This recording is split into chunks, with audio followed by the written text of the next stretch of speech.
There is no other better way to celebrate the 60th anniversary of the incorporation of International Society for Krishna Consciousness than hearing directly from His Grace Srutakirti Prabhu. So let's once again welcome His Grace Srutakirti Prabhu and Vishaka Saki Devi Dasi Mataji, and our guest Jagannath Sutta Prabhu, who has taken all the pain, sacrificing his personal time and bringing him all the way from Leicester. And right after this, he has to be driven back to Leicester. So we have to finish our program in roughly an hour, so that they do have the time. It takes about three hours to go back to Leicester.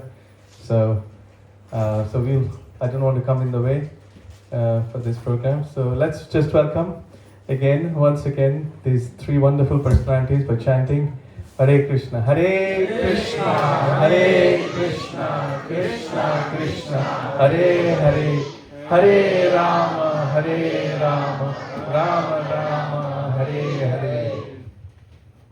Hare Krishna. Nama Om Vishnu Padaya Krishna Prastaya Bhutale Srimati Bhaktivedanta Swami Niti Namane Namaste Saraswati Devi Gauravani Pachani Nir Visesa Sanyavari Paskachari Satani. Hare Krishna. As Prabhu said, this is this evening right after class. We'll be heading right out to Leicester and then heading to Manchester in another day. So I was thinking this evening, we were talking a little bit, and temple we saw last night, so many wonderful devotees, and of course we also so many wonderful children, nice devotee children, also practicing Krishna consciousness very nicely. And I thought this evening we talked a little bit about Srila Prabhupada, how he told us some things about his childhood, and Srila Prabhupada's childhood. And we know here locally, we know things are going on in England tonight and tomorrow night. They have their football, and tomorrow night for England. So it's good classes tonight, otherwise I was expecting not so many people here. They'd be home watching football game. Prabhupada, he also played football, he said, in school. And he was school. One day, we were coming back from the morning walk in Calcutta, and as we were driving by this one school, I don't remember what school it was, but Prabhupada said, I went to this school, and it was the field. And he said, I played football here. And then he looked, he said, I was the goalie because I didn't like to run around. So he even at that time, so he just took position as the goalie. When I was with him in Juhu, different times Prabhupada would talk in the evening time. You see, every evening, again, Prabhupada would get a massage, no oil, but he would lie in bed or sit in the bed, and it would be second massage of the day. And mainly it was his legs and his feet. Once Prabhupada told me 3 things, he said, kept him alive. His morning walk, his massage, and his Ayurvedic medicine. He didn't take so many Ayurvedic medicines. At that time, he was just taking one on a regular basis. It was called Yogendra Ras. It's still available. You can find it there on the internet. Yogendra Ras. And it was this little, almost dark saffron colored pill. And it would get mixed with black cardamom seed and a little honey in a mortar pestle. We literally traveled in Prabhupada's white bag, or became his red bag. There was a little mortar pestle in the bag. So that traveled around Prabhupada wherever he went. And every other morning before the walk, he would take that mixture with the Yogendra Ras. And it had gold in it, gold dust in it, and pearl dust in it were some of the items that were in it. And it was a tonic used for many different things. So anyway, this massage was in the evening after his dinner. When I was with Prabhupada very often, lunchtime was always very much the same. rice, chapatis, 4, 5, 6 chapatis, dal, bitter melon, sabji, and whatever was around wherever we were traveling. Then we would make a few sabjis with a light chance in ghee. But in the evening time, around 8 o'clock in the evening, he would call me in and he would tell me what he wanted that evening. It was nothing.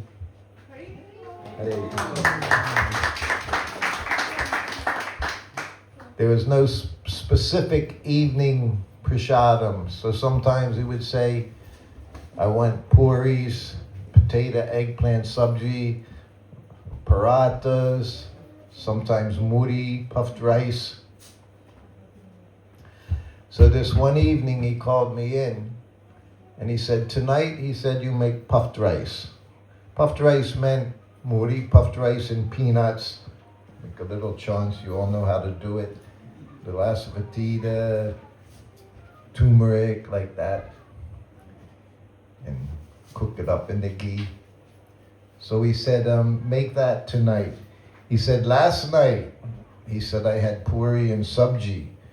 He said, and then it made it difficult for me to get up in the morning to do my translation work. He was getting up 2-3 hours later. But he felt like that. At least that's what he said to me. He said, so tonight make the muri. He said, puffed rice, he said it was innocent. In other words, you can digest a big bag of puffed rice. It's not going to become difficult to digest. So he said, do that. So that's what he had that night. And always had hot milk at night. Boiling hot milk. With a little sugar. And then there was always a sweet. Every meal there was a sweet. Breakfast, there was a sweet. Milk sweet. Sweet meant sandesh, rasgulla, burfi, like that. So that night he had his muri and his milk. So then afterwards, then he would go into the bedroom. So then it's time for evening massage. And for me, as I say, that was the best time of the day. Because no one ever, 2.5 years, no one ever went into Prabhupada's bedroom at night. No one went into there. Only a servant to give massage. And in places like Juhu, everywhere, Mayapur, Vrindavan, he would have a mosquito net over his bed because of so many mosquitoes. So for me, that was more fun because otherwise I would be sitting on the floor and he would be lying in bed and I would go up and down his legs. But in those places, I would have to sit in the bed with him because I would have to be under the mosquito net. So for me, that was my favorite because like you were camping with Prabhupada. You were in a little tent. You were in a little tent with Prabhupada. So that night, because he had puffed rice, so I'm massaging his legs, always doing service. Whenever he told me any stories, I was doing something. Not like just sitting, listening, and he starts telling me something. No, I would be doing my massage. And he said, my mother made puffed rice, first class. He said, my mother was first class cook. And he said, my sister, she was also first class cook. My mother taught her. And he said, I'm also a first class cook. He said, but I learned just by watching. So then he said, my mother would make the puffed rice. And then he described it as I'm massaging. He's telling me, walk, nice big thick walk with sand. You get very, very hot. Then you throw the rice in and it puffs up. Then you put it through the sieve colander and all the sand falls through and you have your freshly made puffed rice. And then he was back in his childhood. And then he said, my mother, he said, when we were young, they would have big festivals were there. he said, when festivals, everyone on the street, he said all the different commodities, they would make something. So then they would have like street party. He said, my mother had a friend on the other side of the street from our place. He said, and to visit her, a carriage would have to take her across the street. He said, that's how strict, he said, the culture was. Not that she would even walk across the street. Carriage had to pick her up and bring her there. Then he said, when I was a little boy, he said I had a cow, a little pet cow. I can't imagine about this cow, because he said attached to the cow was this like rope or string or something, and then there was a ball on the end, and you would squeeze the ball, he said, and the cow would jump like our cows jump, they would jump, he said. And that's when he told also about the guns. You all know the story, Prabhupada and his guns. His father would take him out regularly. He would go out with his father, they would do shopping. And he said, so one evening, they would go in evening time when it was cool, right? When it would cool off. He said, and his father took him out, and they went by this one spot, and he saw toy guns on the table. So he told his father, wanted a gun. His father, whatever he wanted, his father would do. He said his father was very kind. Mother was disciplinarian. Father was in Dallas. When I was first with him, he was sitting on the Vyasasan, and that's where the first Gurukula was with the boys. And Prabhupada laughed. He said, when I was young, he said, I had 2 tutors. He said there was one tutor, he was teaching me harmonium and mridanga. And then the other tutor was teaching me ABCDs, so your regular school activities. He said, so my father hired the one tutor for mridanga and harmonium, and my mother hired the other tutor. He said, my mother wanted me to be barrister, a lawyer.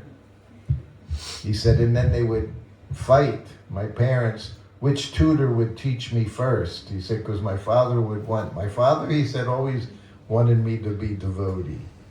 My mother wanted him educated, go to England, whatever, become big barrister, he said.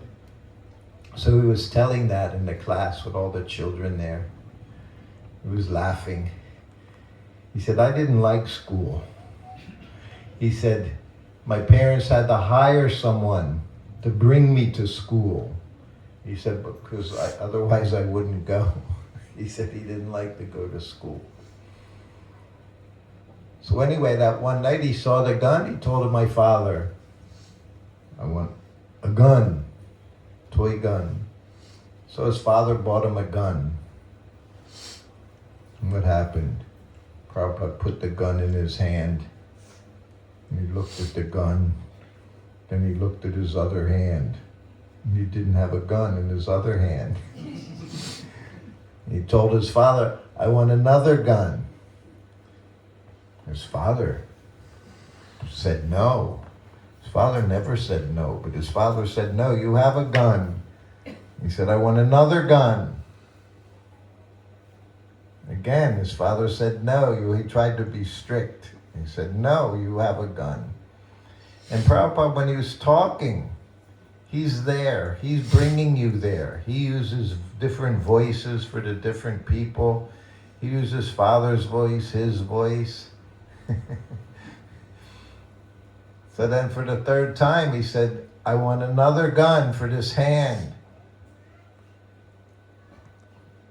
His father said, no. He said, I laid down on the ground. He said, and had a tantrum. He said, I started banging my hands on the ground and banging my head on the ground. He looked at me. He said, you see this scar? He said, it's from that time. that was identified on his passport. It said he had a scar on his forehead. Prabhupada showed me that scar from banging his head on the ground because his father didn't do what he wanted. This was Prabhupada. No one could say no. If he told you to do something, you had one choice, do it. It wasn't an alternative, you just did it. That was it. So then his father bought him the other gun. His father bought the gun. So then he's just talking about his childhood. And then he said, one day we were out and we went by a shoe store. This is in Calcutta, back in early 1900s. He said, and I saw a pair of shoes. There was a window, so it was an inside, it was a fancy store. And I saw a pair of shoes in the store. I wanted them, he said. He said they were from England. Telling me they're from England. He said they were leather shoes. He said they were very nice. He said, so I told my father, buy them. He said, my father bought me those shoes. He said, I like those shoes very much. I'm trying to imagine Prabhupada as a young boy, 8, 10 years old. I couldn't do it, but I'm trying. He said I would wear them to school. He was very proud of the shoes. Prabhupada, where he grew up, where he was born, the neighborhood he grew up in, was a very aristocratic neighborhood in Calcutta. It was a nice neighborhood. We went there last month, I guess it was last month, to see his birthplace under the jackfruit tree, to see where Bhaktivinoda Thakur raised his family, where Bhaktisiddhanta Saraswati Thakur first met Prabhupada. They were all within 5 minutes of each other, all these places. And it was all very beautiful area. You can see Bhaktivinoda Thakur's house. They redid it. Beautiful place. But all around now, not so beautiful anymore. But it was a very aristocratic area. So anyway, Prabhupada said I would wear those shoes to school. I would walk to school, he said, wearing those shoes. Then I'm thinking, Prabhupada, walking to school. We were all children. We can remember different things about our childhood. And I said, Prabhupada, I said, when you were walking to school, I said, were you looking at your feet, looking at your shoes as you were walking? He started laughing and laughing and laughing. He said, yes, I would watch my shoes as I was walking to school. And he's laughing and laughing and remembering his childhood. He had a delightful childhood. Parents loved him very much. You could see Prabhupada was very much loved as a child. He said, one night, I told my mother, I want puris. His mother said, too late.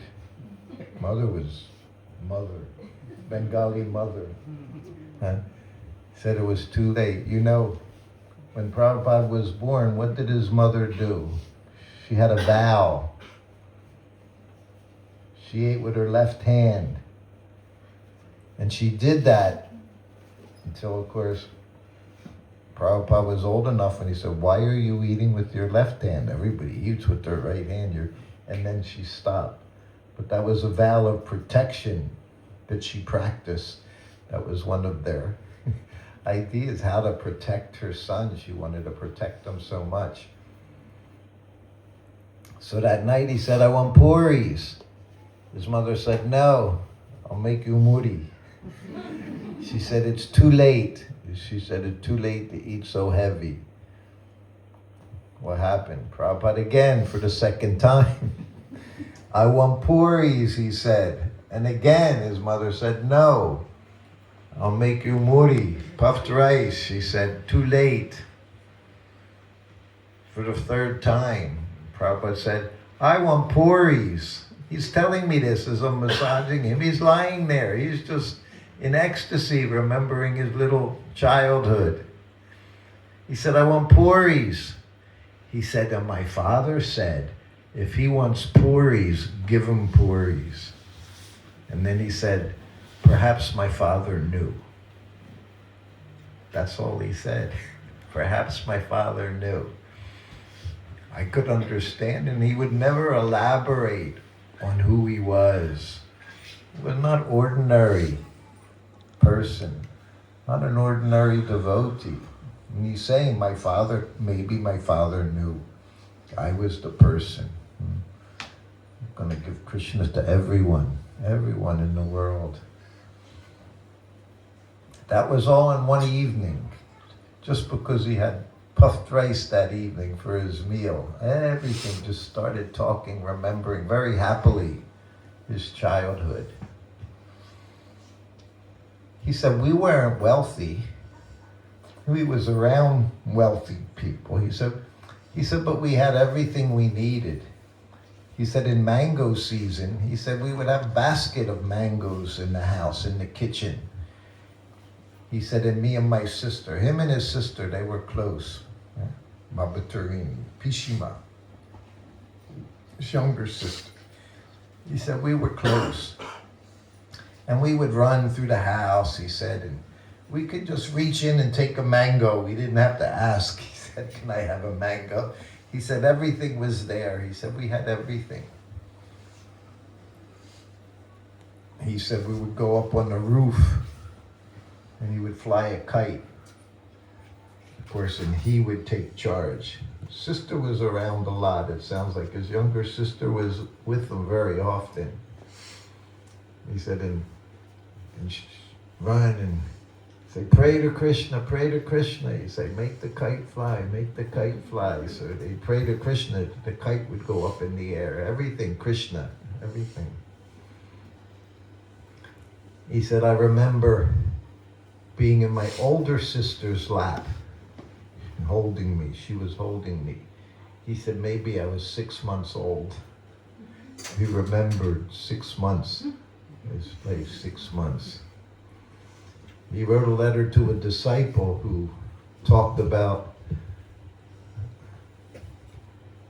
sadhana siddha, sadhana, what is it? Whether he was pure devotee or became pure devotee in this life. Prabhupada said, no difference. He said, but as far as I can remember, there was no time in my life when I did not remember Krishna. He said, no time in my life when I wasn't remembering Krishna. So that was Prabhupada's position throughout his life. When I was with him, I got to see him interact with the children in different ways. I told you about the Gurukula, huh? So they were as young as 5 years old, 6 years old, 8 years old. So he was in his room one day and they brought the boys in. There was like 6 boys, young boys, just 5, 6, 7 years old. And Prabhupada was sitting behind his desk. And he was saying how the children needed exercise and not just this chanting and artiques and all, but they have to play. And then he got out from behind his desk and he got down on his hands and knees. And he had one of the boys get down on his hands and knees, and Prabhupada jumped over him. And he said, now you jump over me. It's called leapfrog. In the US we called it. So he was showing him how to play leapfrog in the Gurukula. So Prabhupada joined in with the little children. One day, Malati, Shyama Sundar, they had a daughter. So when they went to India in 1970, she was like 4 years old. And of course, they're in the temple, going this place, that place. So she grew up in India, very much on the road. And she could go, when they were there, when Prabhupada was there, of course Malati would be there cooking. Shyamasundar was secretary. And Saraswati, who's now like 50, I don't know, 55 years old or something, she could go in and out of Prabhupada's room like no one else could except his servant. The only other person could go in and out to do something. She could go in and out. So one morning I'm giving Prabhupada massage.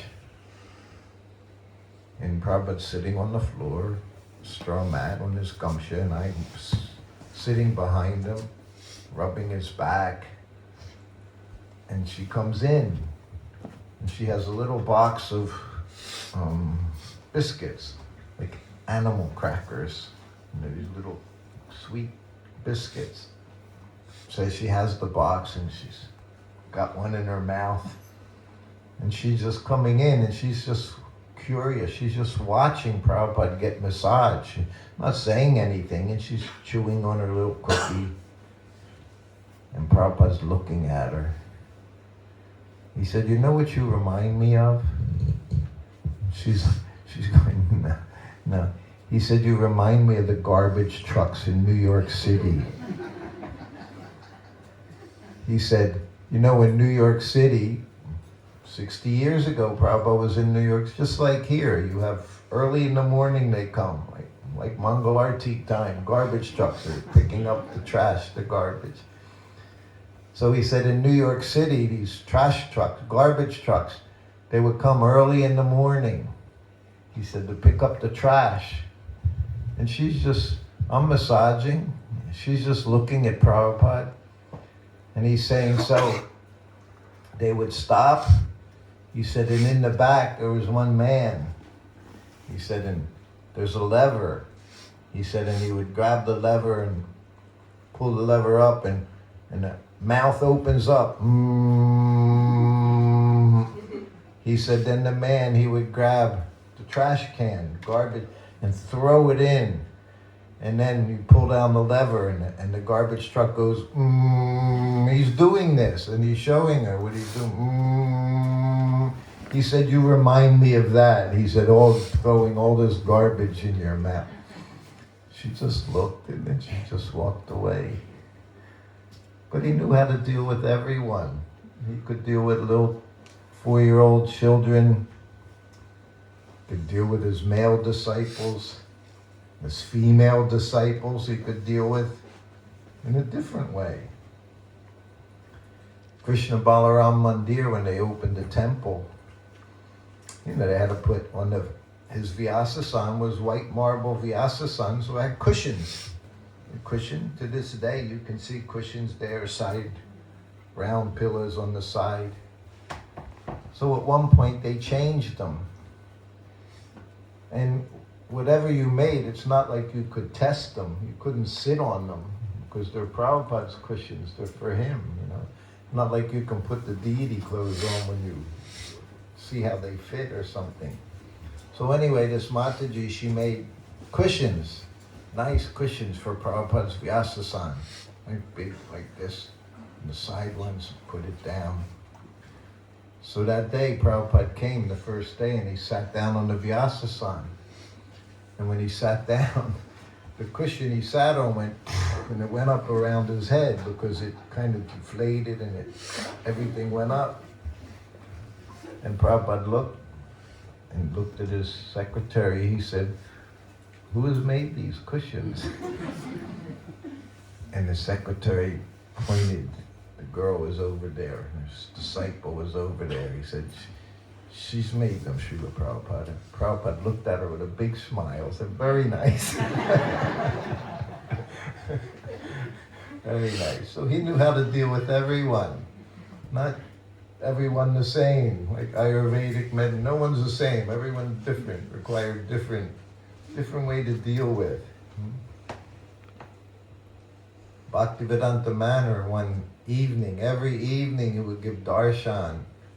People would come in, George Harrison would come in, other musicians would come in some nights, politicians, teachers. One night, race car driver, he had just won, I always forget his name, he had just won, he was a big, famous race car driver at that time. And he came in to see Prabhupada. Prabhupada talked to him about the combustion engine. That's what he knew. So Prabhupada knew just how to make someone attracted, even to him. He was in a botanical garden. We have the trees from all around, whatever can grow in that area, pretty trees, bushes, flowers. And the man was tending the trees. And Prabhupada was on his morning walk with his disciples. And Prabhupada said, "What is this tree?"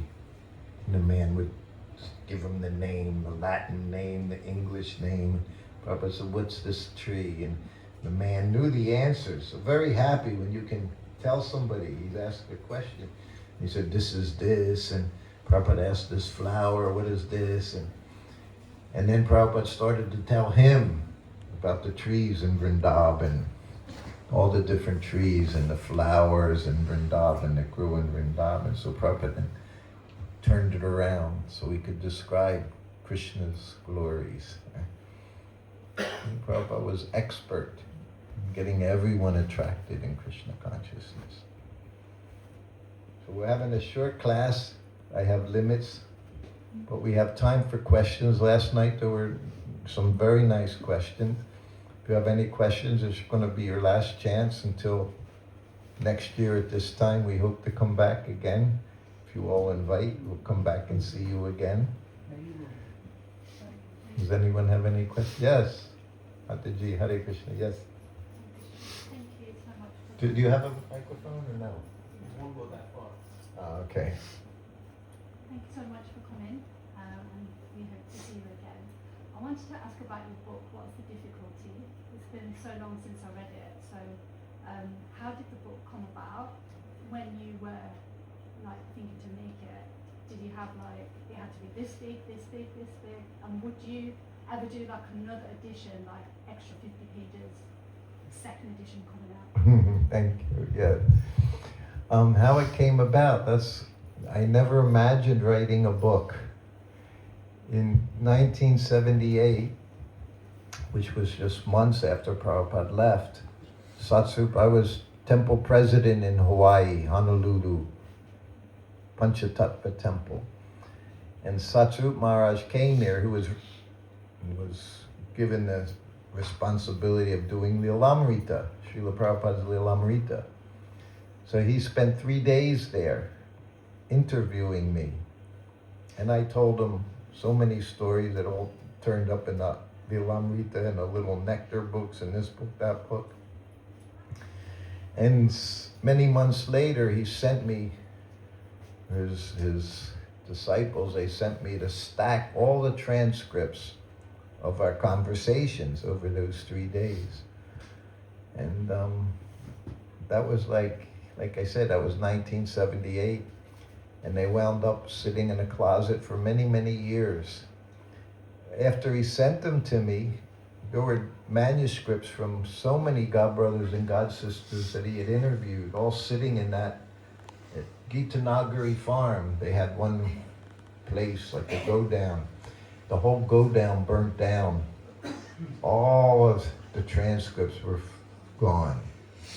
But somehow or other he sent me copies of the transcripts, so I had them. And then it was around 1995, so almost 20 years later, went into the closet and found these transcripts. And what had happened was, at that time, in the USA, there was this internet service called AOL, America Online. I think it even went, and that was back in the day when you had your dial-up service and you hear, and you'd get online, and you know, a page, it would take like 20 seconds for one page to scroll up the screen, and there was, on America Online, I found this group, like a Google group. I guess it was before Google was there as well, but it said Prabhupada Katha.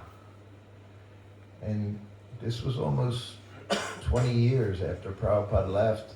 I had a business, I was working every day, family was there. Temple was an hour away from where I was. I was in Philadelphia area. And I thought, oh, that's something I could appreciate. And I got on this group, and all people were doing was fighting.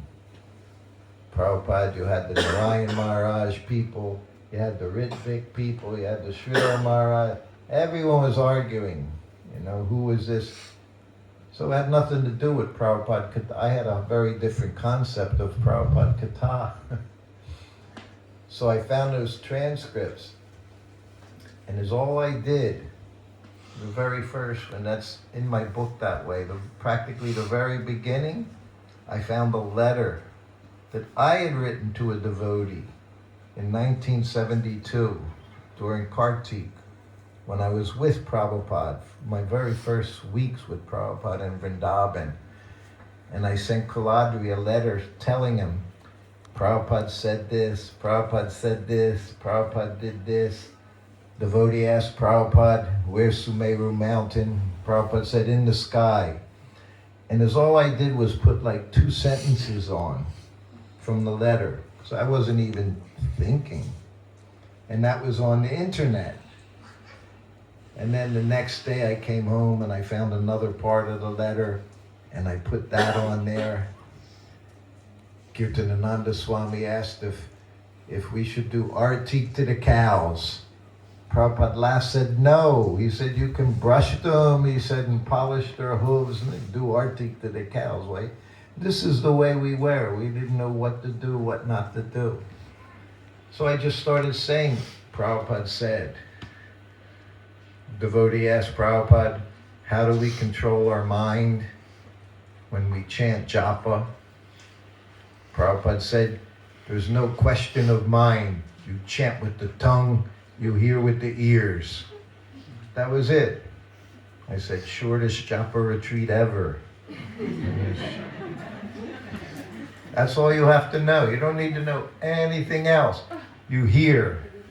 That's what and he would say that. So I started putting that in there. And then finally, I went through the stack of transcripts like this big, and I had a piece of paper and I wrote down, they were all different stories that I had told Satsarut Maharaj. So I wrote down this, and I would just put like a sentence, sometimes even 3 words that described for me the story. So I had like over 100 of them.